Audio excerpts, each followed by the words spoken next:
Welcome to Travel Nation. Today, we're diving into one of the most dangerous and controversial questions in global politics. Which countries are allowed to have nuclear weapons, which aren't, and why? It's a topic that reveals a double standard built into the foundations of international law, and the stark reality of global power. Let's break it all down. The treaty that changed everything. At the center of this issue is the Treaty on the Non-Proliferation of Nuclear Weapons, or NPT, signed in 1968 and enforced starting in 1970. This treaty divided the world into two groups: countries that are legally allowed to have nuclear weapons, countries that are not allowed to have them. But this distinction wasn't based on fairness or ethics. It was based on one thing: who had nuclear weapons before January 1, 1967. The 5 countries officially allowed to have nuclear weapons. Under the NPT, only 5 countries are recognized as nuclear weapon states because they tested nuclear weapons before the 1967 cutoff date. They are 1. United States. 2. Russia, as the successor to the Soviet Union. 3. United Kingdom. 4. France. 5. China. These 5 were essentially grandfathered in. The treaty allowed them to keep their nuclear arsenals under one condition: they must work toward eventual disarmament and never share nuclear weapons with other countries. The 180-plus countries that are not allowed to have them. Every other country that signed the NPT agreed to never develop or acquire nuclear weapons. In return, they received 2 guarantees: access to peaceful nuclear technology, like nuclear energy and medical applications. A commitment from the nuclear powers to eventually disarm and reduce their own stockpiles. Examples of countries in this category include Japan, Germany, Brazil, South Africa, Australia, and many more. The countries that went nuclear anyway. Not every country followed the rules. 4 countries currently possess nuclear weapons but are not recognized as nuclear weapons states under the NPT.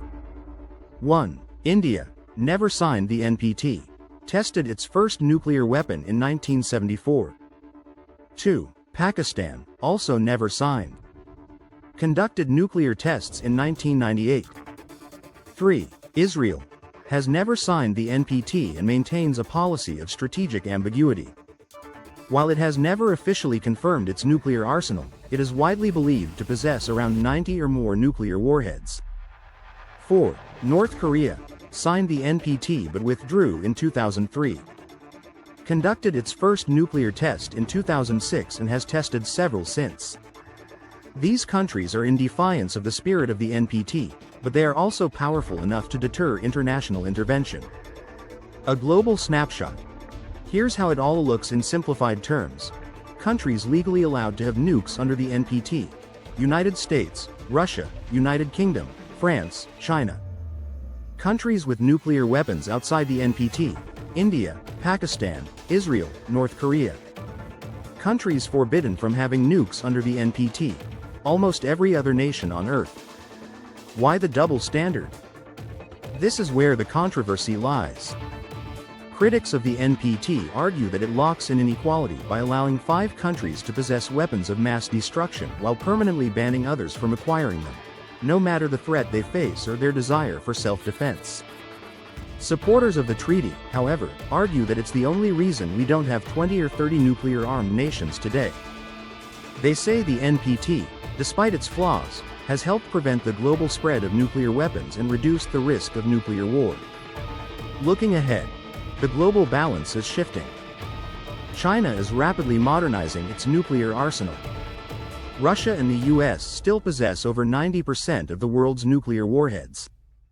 North Korea continues to defy international pressure. And fears persist that other nations, like Iran or even non-state actors, may try to join the nuclear club in the future.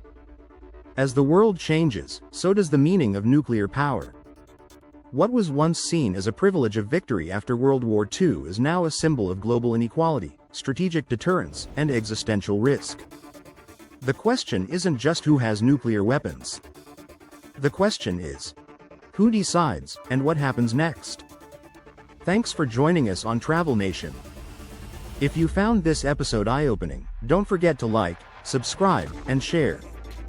We'll see you next time with more powerful stories that shape